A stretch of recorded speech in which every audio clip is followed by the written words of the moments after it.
의 도가 멸망하는 자들에게는 미련한 것이요 구원을 받는 우리에게는 하나님의 능력이라.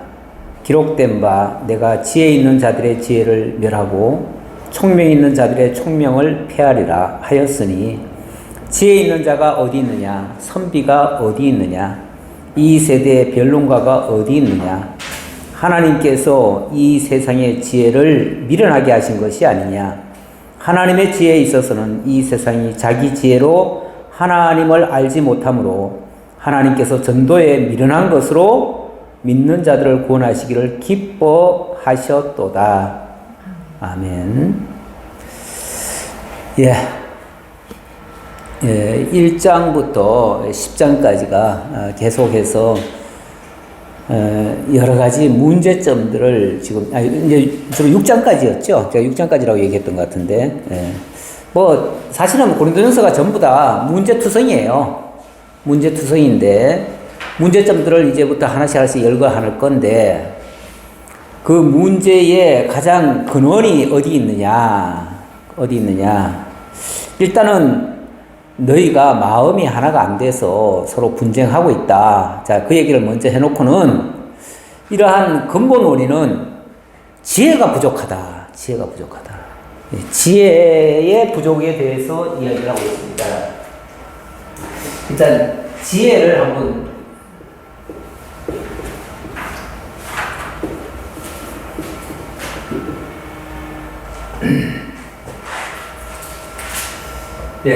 이게 진짜죠? 맞죠? 자, 일단 이렇게 지어보겠습니다.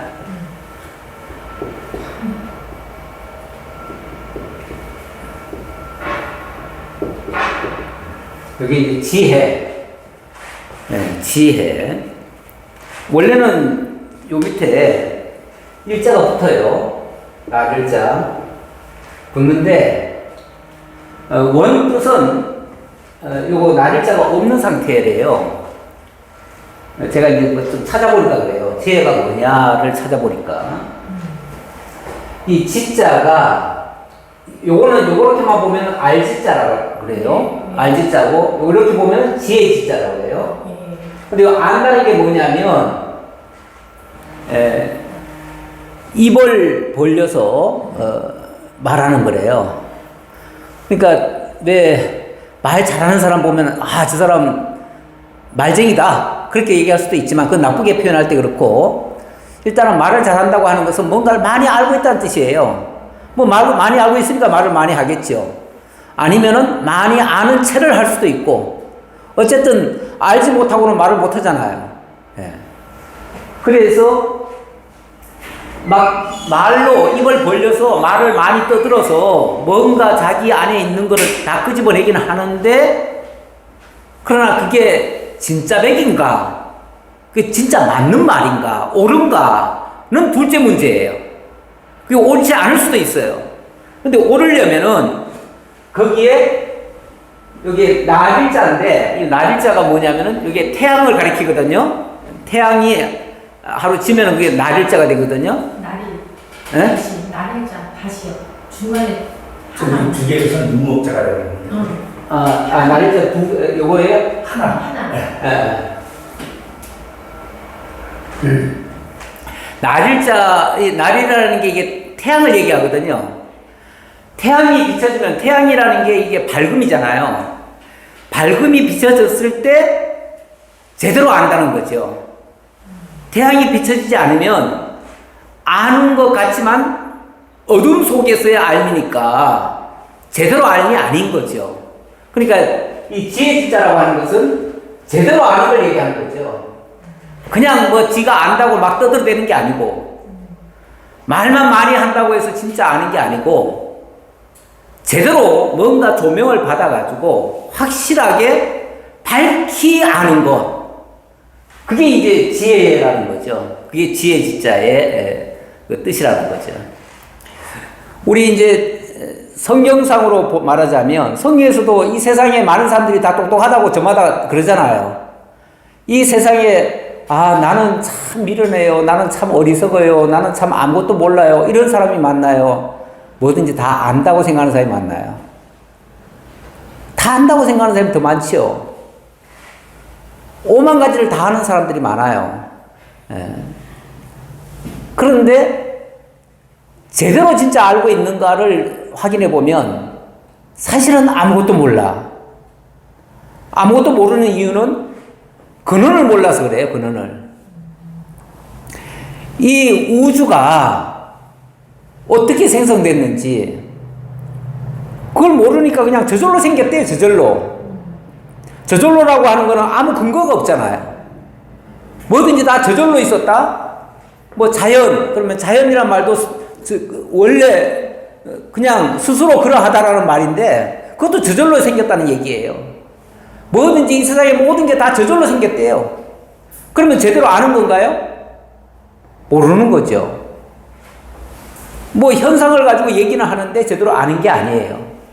그런 거를 지혜롭다고 말하지 않아요. 네. 뭔가를 알기는 아는데 현상은 다 보이니까 보이는 대로 얘기하니까 아는 것 같은데 근원을 몰라. 근본을 몰라.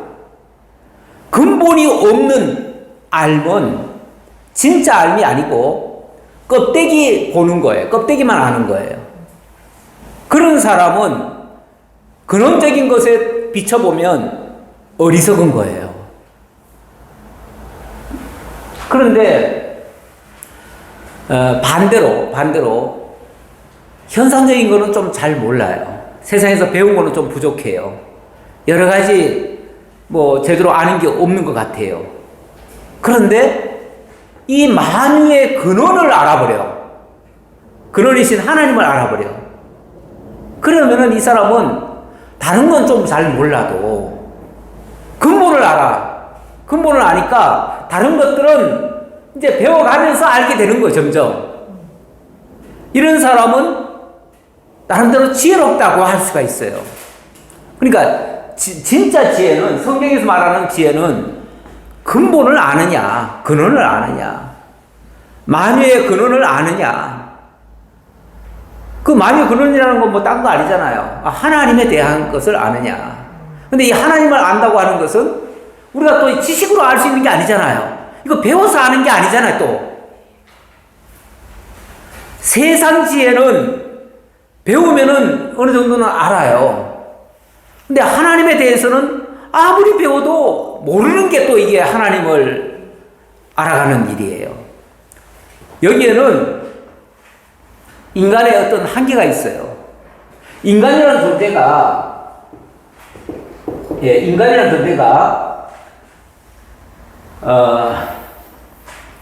사실 인간이라고 하는 이 존재가 이걸 인간이라고 하면은 우리 인간이 첫사람 아담을 보면요. 첫사람 아담이 타락을 해버렸죠. 타락을 해버리고 나면요. 타락한 상태는 하나님의 생명에서 떠난 상태가 되어버려요. 어찌 보면 그걸 육체는 살아있는데 영은 죽어버렸어요. 하나님을 아는 감각 기능이 멈춰버렸어. 그걸 뭐라고 우리 뭐라고 얘기하냐면 성경은 영혼이 죽었다고 해요. 예. 영혼이 죽었고 이게 이제 생명과 사망의 경계선이라면 이 경계선 아래로 떨어져 버렸어요. 사망 가운데 들어가 버렸어. 영혼이 죽은 상태. 육체는 살아있는데 영혼이 죽은 상태. 그런 것을 뭐라고 고상하게 얘기하냐면 타락했다고 그래요. 타락했다. 그 인간은 모든 인간이 다 타락해버렸고 타락한 인간은 영혼이 죽어버렸어요. 하나님에 대한 감각이 없어요. 뭔가를 깨닫는 바가 없어요. 하나님을 다시 깨달으려면은 이 아래에서는 차나 없어도 자기 의지로 자기 노력으로는 불가능해요. 근데 하나님께서 이 죽은 영을 살려주시면 이 생명선 위로 올려주시면 이걸 이제 구원이라고 그러죠. 타락과 구원, 이게 이제 상반된 개념인데, 이 사망에서, 이 죽음에서 생명으로 이끌어 내주시면, 그러면 그러면 이 영이 살아나는 거예요. 이 영은 하나님의 인도를 받을 수가 있는 상태로 바뀌어져요. 이때부터 아니 육체적으로는 이 세상 경험을 제대로 못했기 때문에 아는 게 별로 없어요. 그러나 하나님과의 교통이 가능하기 때문에 교통을 하고부터는 하나님을 알아갈 수가 있는 거예요. 하나님을 알아가니까 만유의 근원을 알게 되는 거예요. 그 시각으로 세상을 바라보니까 그때부터 바라보는 거는 뭐든지 다 정확한 시각으로 보는 거예요. 하나님의 기준에서 보니까.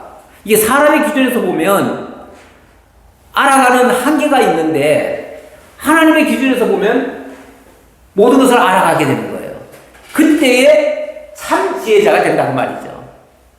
네. 정말 이 빛이라고 하는 게 어찌 보면 하나님께로부터 오는 그 빛을 받아서 이제 제대로 알게 된다 그 말이죠. 제대로. 그래서 지금 여기서 말하는 거는 바로 그 지혜를 얘기하는 겁니다. 이 세상적인 지혜가 아니라. 자, 그래서 다시 볼게요. 18절. 십자가의 도가 멸망하는 자들에게는 미련한 것이요 구원을 받는 우리에게는 하나님의 능력이라. 십자가의 도. 십자가의 도라고 하는 게 뭐죠? 십자가의 도. 십자가가 예수가 십자가를 못 박혀 죽었다는 거 아닙니까? 죽음으로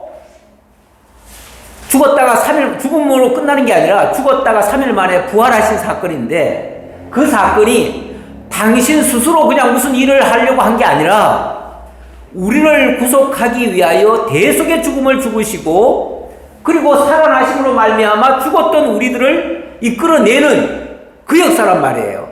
바로 이 죽었던 타락했던 이 사망 가운데 있던 우리를 이끌어낸 사건, 그게 바로 십자가 사건이에요. 그 십자가 사건이고 그러한 원리가 십자가의 도라고 말이에요. 기독교는 여기서부터 출발하는 거예요. 그렇죠? 이 세상 모든 보편적인 사람들에게 어떻게 하면 세상을 지혜롭게, 똑똑하게, 훌륭하게 살아낼 것인가, 그런 거 배우려는 게 아니고 근원적으로 우리가 하나님께 부르심을 받아서 하나님의 사람으로 세워져 가는 것, 거기서부터 출발하는 거예요. 이게 구약의 큰 사건으로 예를 든 게 있는데 그 예를 든 게 뭐냐면 바로 출애굽입니다. 출애굽이라고 하는 게 애굽이라고 하는 나라에 이스라엘 민족이 그 속에 들어가 있었죠. 거기서 종로로 타고 있었죠. 아무것도 스스로 할 수 있는 권한이 없었죠. 아무런 능력이 없었잖아요. 그렇죠? 그런 상태에 있는 자들을 하나님이 모세라는 사람을 동원해가지고 정말 기적적인 방법으로 거기서 끄집어내시죠. 끄집어내가지고 하나님의 뜻을 알려주어서 하나님의 백성으로 새롭게 살아가도록 만드시는 역사죠. 그게 바로 죄와 사망 가운데 죽었던 자들과 같은 위치에 있던 자들을 끄집어내가지고 그래가지고 완전히 1세대들은 다 광야에서 죽게 하고 2세대들로 새로 거듭나게 해가지고 그들로 하여금 약속의 땅에서 약속의 백성으로 살아가도록 이렇게 만드는 역사였어요. 이게 바로 죄악 속에 있던 백성들을 이끌어내서 구원하신 그런 하나의 사례죠. 그 사례. 그게 신약에 와서는 그걸 이제 십자가의 도라고 표현할 수가 있고 거기에 구원자가 바로 예수 그리스도라는 거예요. 그리스도가 대신 그런 희생을 통해서 살려내셨는데 이게 저 세상 사람들의 눈에는 참 미련하게 보이고 아무것도 아닌 것 같지만 우리에게는 이게 바로 하나님의 능력으로 증거가 되어진다.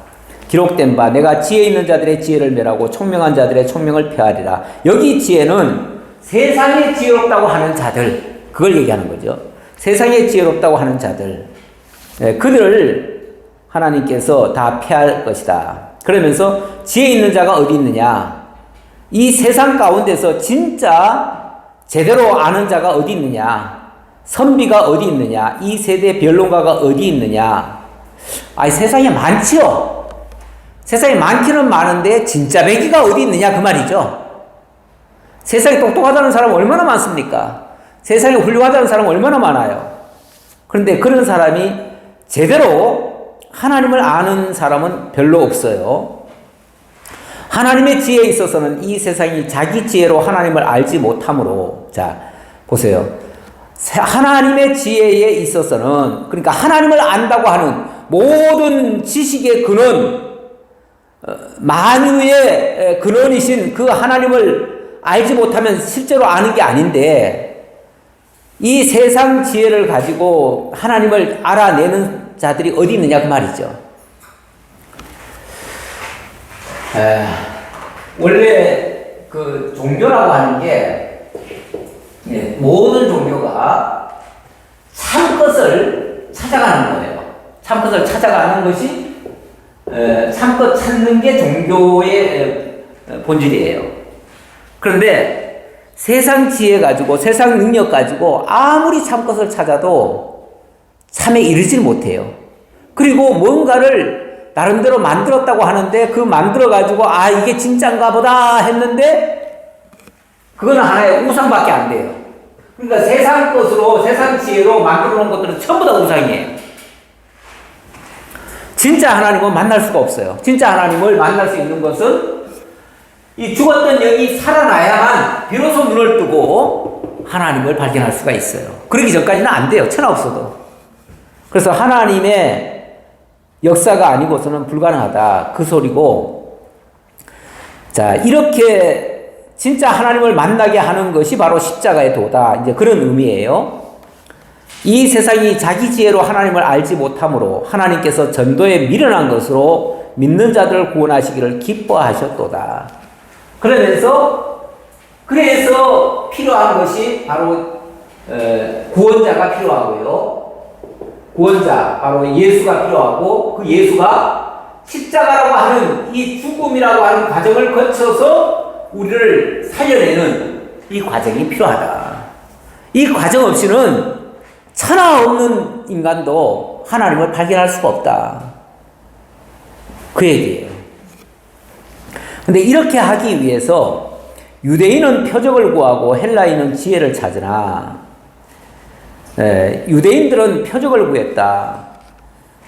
예수님도 이 비유를 쓰셨는데, 그렇죠. 유대인들은 뭔가를 자꾸만 보겠다고 했고, 헬라인들은 자기네들이 연구를 해가지고 자기네들이 공부를 많이 하면은 알아낼 수 있을 거라고 해가지고 했는데, 여기 헬라인은 어떻게 보면 이방인들이죠. 이방인들.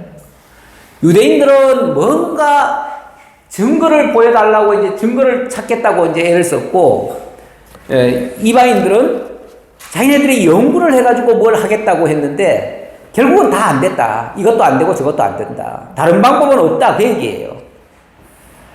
그러나 우리는 십자가에 못 박힌 그리스도를 전하니, 우리는 그 하나님을 알 수 있는 참 지혜는 오로지 예수 그리스도 그의 십자가를 통해서만이 가능하다.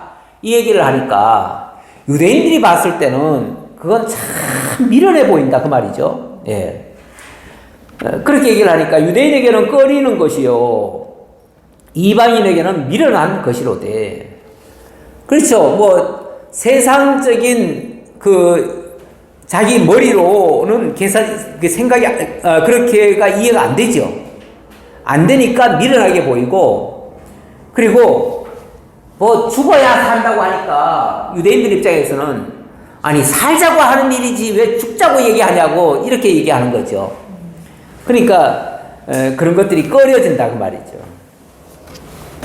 그런데 이거를 또 받아들이는 자들이 있어요. 이걸 받아들이는 자가 누구냐?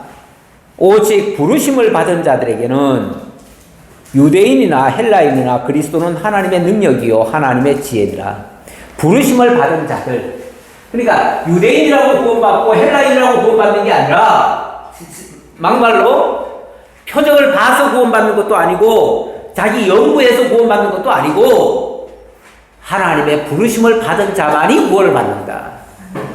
하나님의 부르심을 받은 자. 하나님의 백성은 그러니까 인간의 어떤 노력이나 힘으로 가능한 게 아니라 바로 하나님의 부르심에 의해서 되어지는 일이다. 그러면서 하나님의 어리석음이 사람보다 지혜롭고 하나님의 약하심이 사람보다 강하니라. 어떻게 보면 그게 사람들 보기에는 굉장히 어리석어 보이는데 그러나 이 세상 그 어떤 똑똑한 자보다도 더 지혜롭고 그리고 이 세상의 그 어떤 능력보다 더 강한 능력이다. 십자가가 굉장히 약해 보이는데 그렇잖아요. 십자가 예수님이 잡히시고 십자가를 당하시고 그럴 때 모습을 보면 너무 약해 보이잖아요. 아니 어떻게 좀 살 수 있는 방법도 있을 텐데 진짜 예수님 말 맞다나 하늘에서 12군단 되는 천사들을 불러다가 그들 다 물리치면 되지 않나요? 간단하게 해결하면 되지 않나요? 그런데 그래가지고 되는 게 아니고 오히려 죽어야 된다는 거예요. 그러니까 이런 방식이 사람들에게는 굉장히 어리석어 보이는데 그게 오히려 강한 것이다. 그러니까 이 복음이 어떻게 세상 사람들 이 머리에는 이게 충족이 안 돼요. 사실은 충족이 안 돼요. 그러니까 똑똑한 사람일수록 예수 믿기가 그래서 쉽질 않아요. 오히려 똑똑하다는 사람들이 예수를 더 안 믿어요. 그래서 26절 자 다시 한번 현상으로 한번 봅니다. 형제들아 너희를 부르심을 보라. 육체를 따라 지혜로운 자가 많지 아니하며 능한 자가 많지 아니하며 문벌 좋은 자가 많지 아니하도다. 육체를 따라 그냥 외모적으로 봤을 때 외견적으로 봤을 때 그렇게 학식 많고 능력 많고 뭐 많이 배우고 또 부자고 뭐 아주 고귀한 사람들 뭐 그런 사람들이 별로 없더라. 그래요. 어떻게 보면은 그런 사람은 하나님하고 별로 안 친해요. 하나님이 별로 필요 없는 사람일 수도 있어요. 어떤 면에서는 하나님이 필요한 자는 세상에서 좀 버림받은 것처럼 멸시와 천대를 받는 사람들 이런 사람들이 오히려 더 많아요. 지금은 뭐 중국 선교가 굉장히 이제 활성화가 돼가지고 뭐 조금만 마음만 먹으면 누구든지 다 중국 갈 수 있죠. 선교할 수 있어요. 근데 초기에 제가 아는 분이 계셨는데 여자분이에요. 참 못생기셨어요. 참 못생기셨고 또 연세도 이제 많으셨어. 그 당시 벌써 나이가 물론 젊었을 때부터 했다고 그러는데 내가 알 때부터는 굉장히 나이도 많으셔요. 거기다가 몸도 안 좋으셔요. 그래가지고 다리도 쩔룩쩔룩 거리셔요. 이런 분이 중국에 1년에 2번 가시는데 2번 가는 이유는 계속 가고 싶은데 계속 갈 돈이 없어요. 그러니까 돈을 있는 대로 다 모아요. 어떻게 해서든지 모아가지고 한 6개월 정도 모으면 돈이 어느 정도 되잖아요. 그러면 중국 가는 거예요. 돈이 어느 정도만 모이면 무조건 중국 가. 가가지고 뭐 금방 우리처럼 뭐 한 일주일 있다 오는 게 아니라 아예 몇 달씩 거기서 살아요. 근데 얼굴이 우리나라 사람처럼 예쁘장하게 생긴 게 아니라 아주 진짜 중국 사람 얼굴이에요. 그래가지고 의심도 안 받아. 그때는 막 조사도 하고 이럴 때인데 의심도 안 받아요. 그러니까 중국 사람들한테 복음 전하기가 너무 좋은 거예요. 예. 그분이 그래서 내가 우리 교회 한번 초대해가지고 우리가 이제 그분을 통해서 중국에 선교비를 처음에는 됐어요. 되다가 나중에 저도 직접 가기도 했는데 그분 얘기를 들어보니까 하나님이 자기를 중국에 복음 전하게 하려고 아주 최적화시켜 놨대요. 전혀 의심 안 받고 얼굴이 중국 사람하고 똑같이 생겼으니까 그래가지고 거기다 또 여자지요. 또 이렇게 다리도 쩔룩쩔룩 거리죠. 이러니까 아무도 의심을 안 한다는 거예요. 조사도 안 한다는 거예요. 그래가지고 복음 전하기에 그냥 그들과 같이 막 뒹굴어요. 같이 몇 달씩. 한 번 가면 한 3개월 정도 있다가 와요. 이렇게 해도 좋대요. 그런데 그때 정말 복음을 엄청나게 전했던 걸로 제가 기억이 나요. 예. 그분 때문에 연결돼가지고 나중에 저도 가게 됐고 또 우리 노예 안에서도 여러분이 가게 됐는데 그래서 딴 사람들이 가서 복음 전하는 거는요 그냥 일주일 인사하고 오는 정도예요.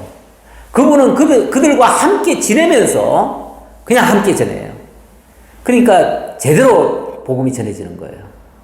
우리 하나님이 여기 표현대로 육체를 따라서 잘난 사람들이 아니고 어찌 보면 좀 못나고 좀 부족하고 그분은 늘 스스로가 늘 부족하다고 얘기해요. 나 이런 사람을 일부러 하나님께서 들어다가 쓰신다고. 네. 그러나 하나님께서 세상에 미련한 것들을 택하사 지혜 있는 자들을 부끄럽게 하려 하시고 세상에 약한 것들을 택하사 강한 것들을 부끄럽게 하려 하시며 하나님께서 세상에 천한 것들과 멸시받는 것들과 없는 것들을 택하사 있는 것들을 폐하려 하시나니 이게 하나님의 지혜예요. 하나님이 하시는 방식이에요. 이 사람의 생각하고는 전혀 다르잖아요. 사람은 뭘 하려고 하면요 일단 돈부터 모아야 돼. 그리고 또 뭘 해야 돼. 뭔가 또 뒷받침이 돼야 돼. 뭐가 안 갖춰지면 못해요. 그리고 말 재주도 있어야 되고 능력도 있어야 돼. 그런데 우리 하나님은 그런 사람은 안 쓴대요. 오히려 그런 사람. 가만히 보니까 저도 세상적으로 많이 배우고 많이 그렇게 했으면 아마 이렇게 안 쓰실 것 같아요. 그냥 제 살 길 찾아서 갔겠죠. 그렇지 않겠어요? 세상에 잘난 사람들은요 세상에 출세하는 데다 목표를 둬요. 대부분 그래요. 복음 전하는 데는 그렇게 신경 안 씁니다. 솔직히 복음 전해봤자 뭐 돈이 나와요. 뭐가 나와요. 무슨 이득이 있어요. 예. 자, 이렇게 하나님이 어찌 보면 일부러 약하고 천하고 멸시받고 없는 것들을 택해서 하나님이 쓰시는데 이렇게 하시는 이유, 이런 하는 말은 그 이유지요. 그 이유는 아무 육체도 하나님 앞에서 자랑하지 못하게 하려 하시니라. 내가 했다 소리 못하게 하려고.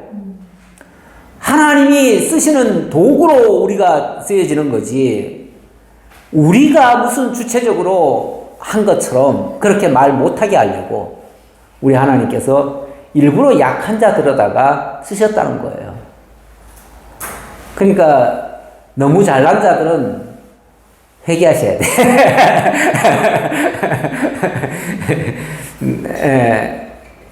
우리가 하나님이 좀 약한 자 들어서 쓰시는 게 너무 감사해요. 그래서 우리가 약한 것을 오히려 자랑하라고 그랬어요. 약한 것을 자랑한다. 사실 사도 바울도 어떻게 보면은 처음에는 사도 바울이 똑똑한 사람이죠. 지혜로운 사람이고 세상적으로 잘 나가는 사람이에요. 근데 그런 사람일 때는 어떻게 쓰였냐면은 하나님을 대적하는 일에 쓰였어요. 그렇게 쓰이다가 어느 날 하나님이 꺾으셨잖아요. 그리고 어찌 보면 눈도 나빠지게 만들었고 약하게 만들어버렸어요. 병들게 만들어버렸어요. 그래가지고 나중에는 몸도 약해가지고 늘 하나님 앞에 기도했대잖아요. 3번이나 자기 아픈 거에 대해서 기도했더니 내 은혜가 내게 족하도다. 다시는 이걸로 인해서 기도하지 말라. 그래가지고 그 다음부터는 아예 그거 가지고는 기도도 안 했다잖아요. 예. 우리 하나님이 나의 약한 데서 그분의 강하심이 나타나니까 약한 데서 강하심을 나타내려고 하나님이 그렇게 하셨다는 걸 알고는 그 다음부터는 내가 이제부터는 내 약한 것만 자랑하리라 그래요. 자기 잘난 거 그런 거는 하나도 자랑거리가 안 돼요. 나중에 보니까 잘난 것들은요 하나님을 대적하는 데 쓰일 뿐이에요. 하나님의 대적거리밖에 안 돼요. 대적거리밖에. 그래서 그런 것들은 일부러 그 다음부터는 권한은 있지만 쓰질 않는 거죠. 자기 권한을 다 쓰지 않는다 그러잖아요. 아예 쓸 생각도 안 해버렸죠. 오히려 하나님 앞에서 그 약한 것이 하나님의 강함으로 드러나도록 이렇게 하셨다. 자, 이렇게 하신 하나님이 너희는 하나님으로부터 나서 그리스도 예수 안에 있고 예수는 하나님으로부터 나와서 우리에게 지혜와 의로움과 거룩함과 구원함이 되셨으니, 자, 그래서 이제부터는 우리는 이제 과거의 옛사람 나가 아니라, 나 스스로 태어나서 살아가는 나가 아니라 하나님으로부터 난 자들이에요. 그렇죠? 하나님으로부터 났고, 자, 하나님으로부터 나서 이제는 그리스도 예수 안에 있는 자들이에요. 사실 우리가 그리스도 예수와 연합해서 그와 한 몸을 이루고 그와 더불어 교회로 지금 세워진 거죠. 그가 머리가 되시고 우리가 그의 지체가 된 거죠. 어찌 보면 그에게 속한 자로서 지금 살아가는 거예요. 그러니까 더 이상 과거의 내가 나의 주체적인 삶을 살아가는 자가 아니고, 어떤 면에서 나는 죽어버렸고 그리스도 예수로 살아가는 새로운 피조물 된 존재로 이렇게 살아가는 자가 됐다 그 말이죠. 이렇게 되니까 이제부터 내 안에 있는 나에게서 나타나는 모든 것들은 더 이상 과거의 자연인 나가 아니라 하나님의 지혜와 하나님의 의로움과 하나님의 거룩함과 하나님의 구원함으로 만들어진 나, 이제 새로운 피조물로서의 나가 됐다는 거예요.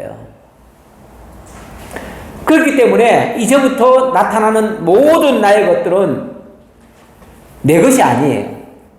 내 것이 아니기 때문에 기록된 바 자랑하는 자는 주 안에서 자랑하라 함과 같게 하려 함이라. 이제부터 자랑할 것은 그분밖에 없다 그 말이죠.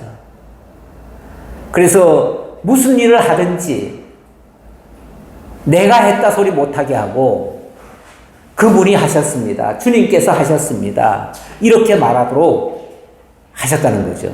그러니까 자랑하려면 제가 이렇게 했습니다. 이렇게 했습니다.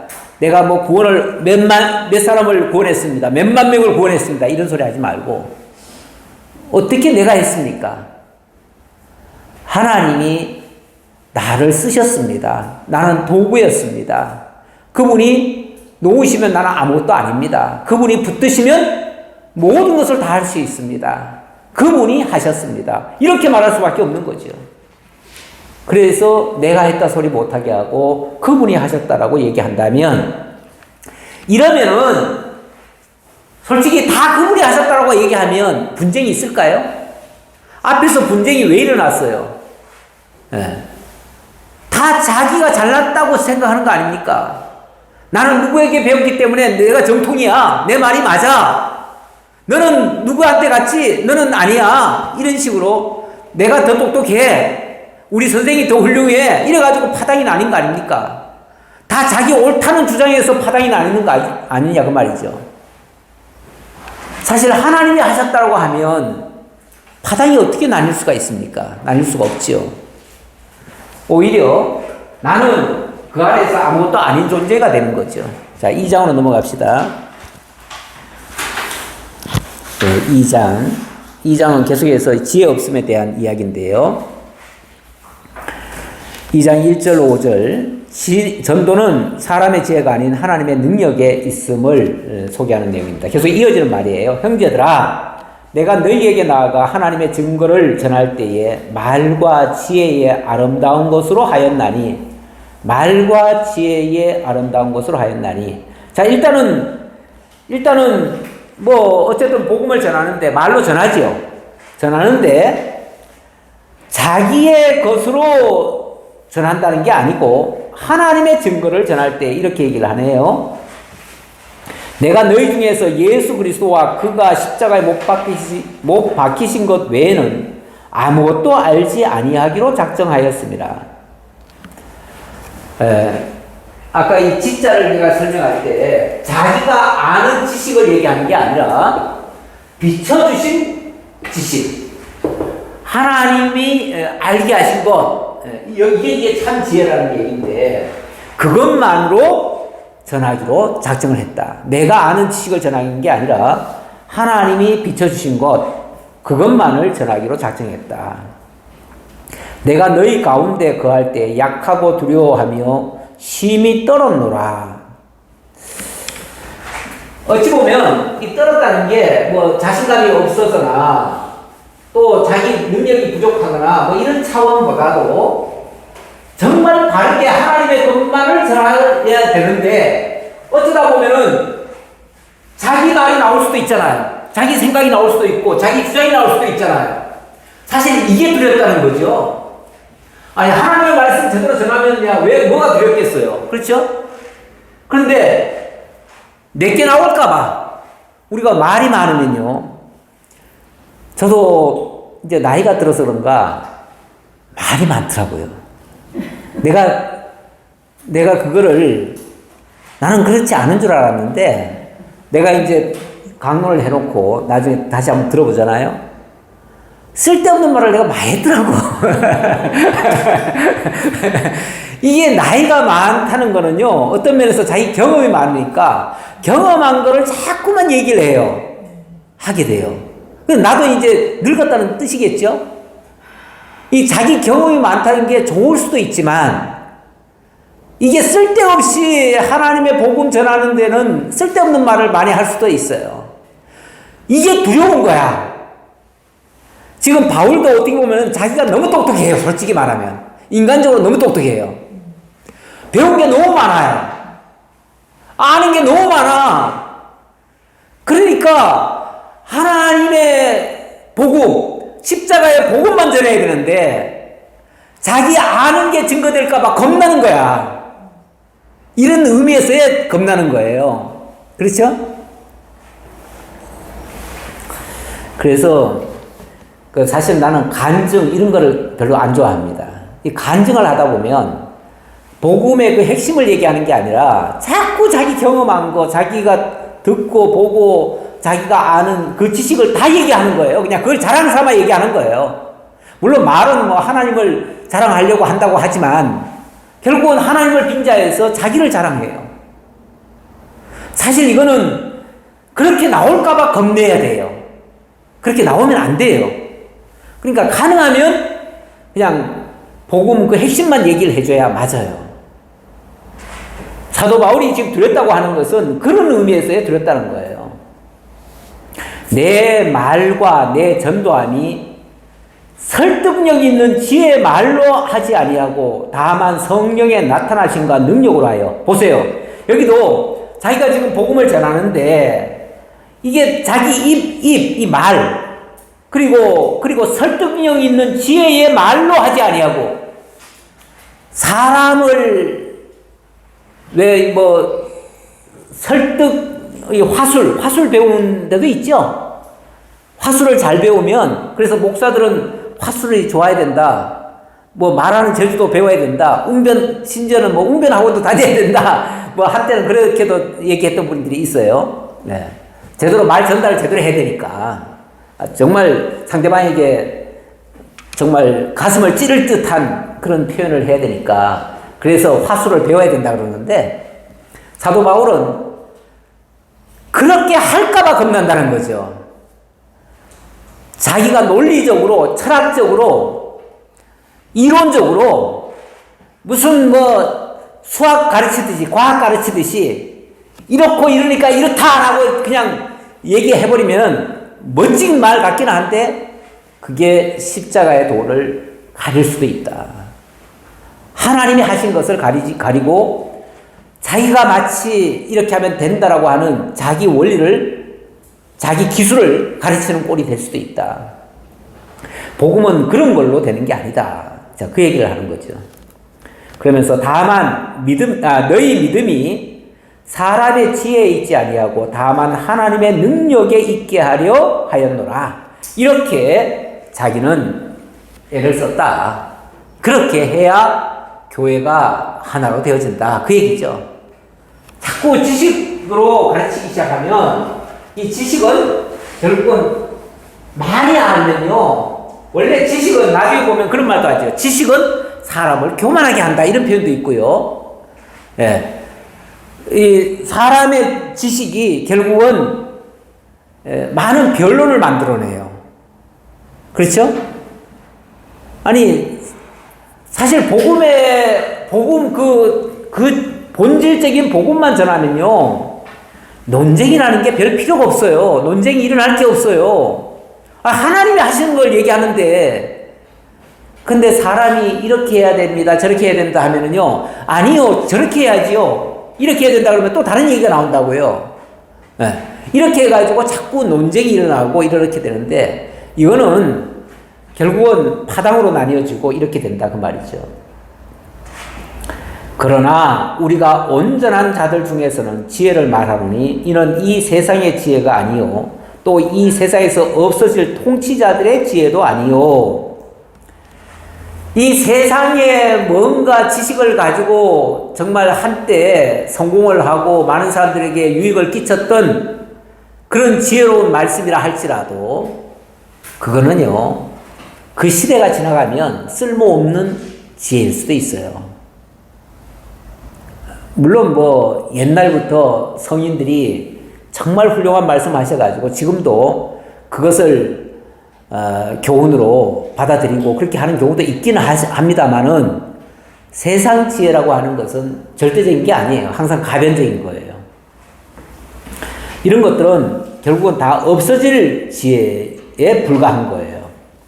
그런데 오직 은밀한 가운데 있는 하나님의 지혜를 말하는 것으로서 진짜 지혜는 하나님의 지혜고 그 진짜 지혜는 이 세상에 널리 퍼진 그런 지식 속에 들어있는 게 아니다.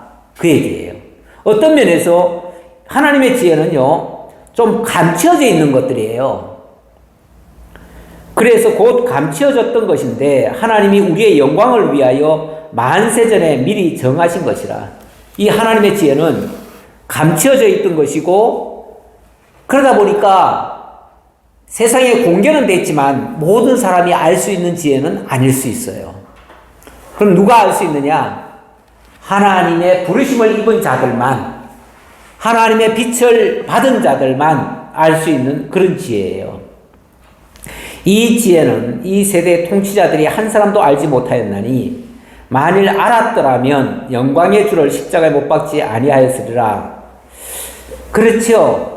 만약에 이 지혜를 어떤 통치자가 알았다? 진짜 세상에 능력이 있는 통치자가 알았다? 그러면 아마 그 통치자가 자기 통치권을 가지고 온 세상 사람들을 한순간에 다 바꿨을 수도 있을 거예요. 그런데 그렇게 못한 이유는 이 세상에 그 어떤 통치자도 자기 그 능력으로, 자기 지혜로 그 하나님의 지혜를 알지 못했다 그 말이에요. 안 사람이 하나도 없어요.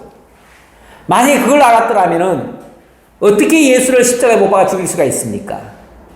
그럴 리가 없겠죠.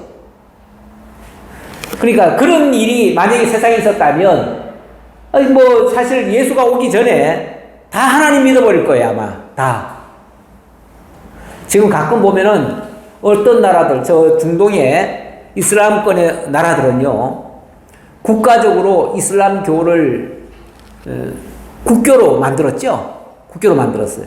거기는 쉽게 말하면 통치자가 자기가 깨달은 그 종교, 쉽게 말하면 그 이슬람을 마호멧을 진짜 선지자로 알고 그 선지자가 한 말은 전부 다 진리라고 생각하고 그래서 그 사람은 그걸 깨달았기 때문에 아예 국교를 선포해버린 거예요.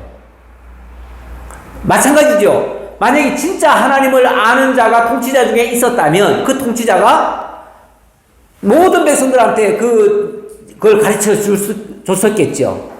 근데 그럴 수가 있었겠느냐? 있었느냐? 없었다 그 말이에요. 없었다. 인간 통치자 중에서 스스로 하나님을 깨달은 자는 하나도 없었다.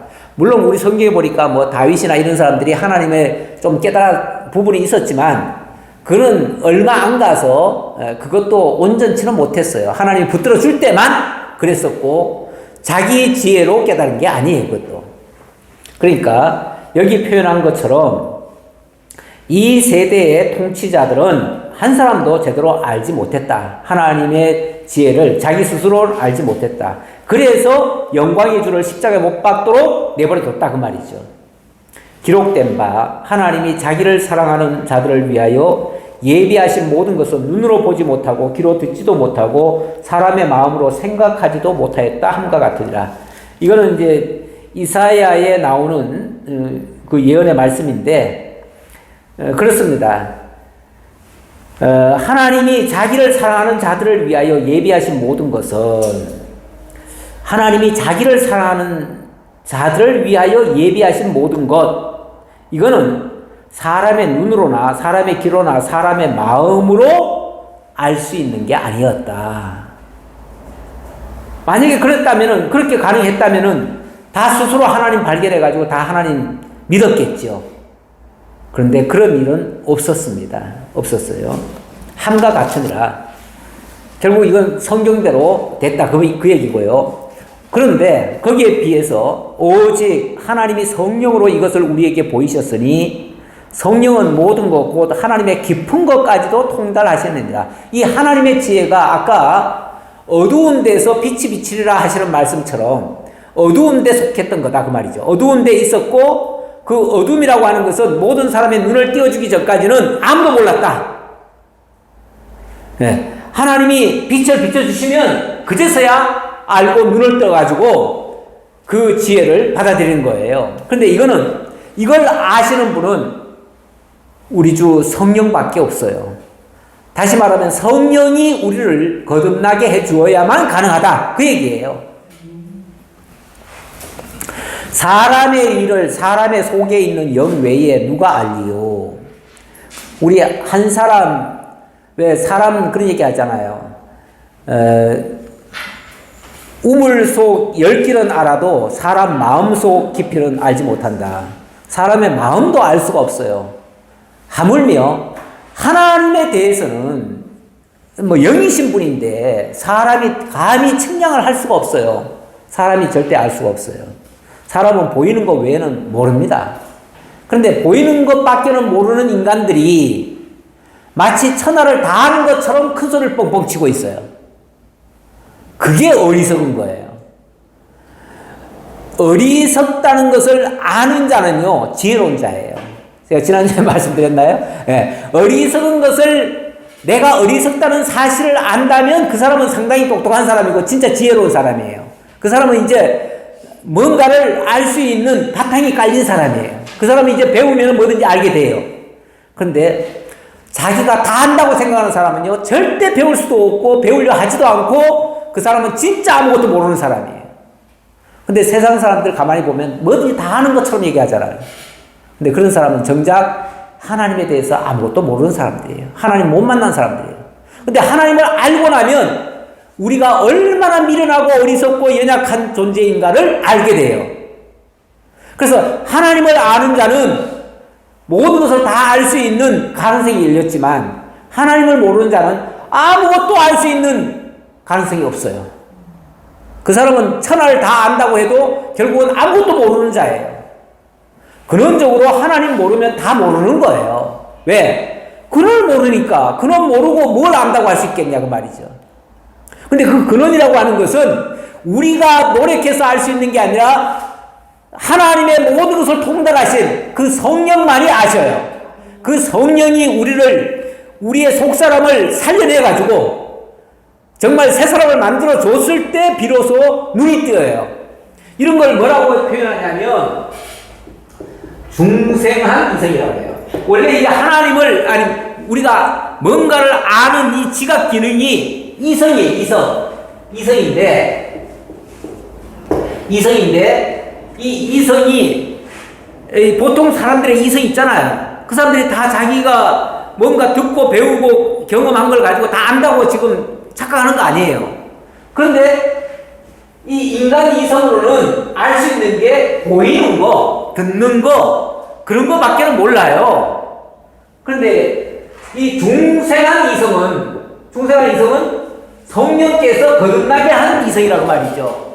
이 중생한 이성만이 하나님의 비밀한 것, 어둠 속에 있던 것까지도 다 드러내 보여주셔서 알게 돼요. 그러니까 이게 이 이성이 눈을 뜬 거예요. 제대로 된 이성이, 중생한 이성이. 그래서 중생한 자만이 하나님을 비로소 알 수가 있게 됐다. 예. 그래서 사람의 일을 사람의 속에 있는 영 외에 누가 알리요? 오직 성령만이 이걸 알고 알려주신다. 우리가 세상의 영을 받지 아니하고 오직 하나님으로부터 온 영을 받았으니, 자 여기 이 이게 이제 세상적인, 쉽게 말하면 세상신이 가져다 준 이성이에요. 세상신. 이거는 이제 성령이 주신 이성이에요. 성령이 거듭나게 해주신 이성이에요.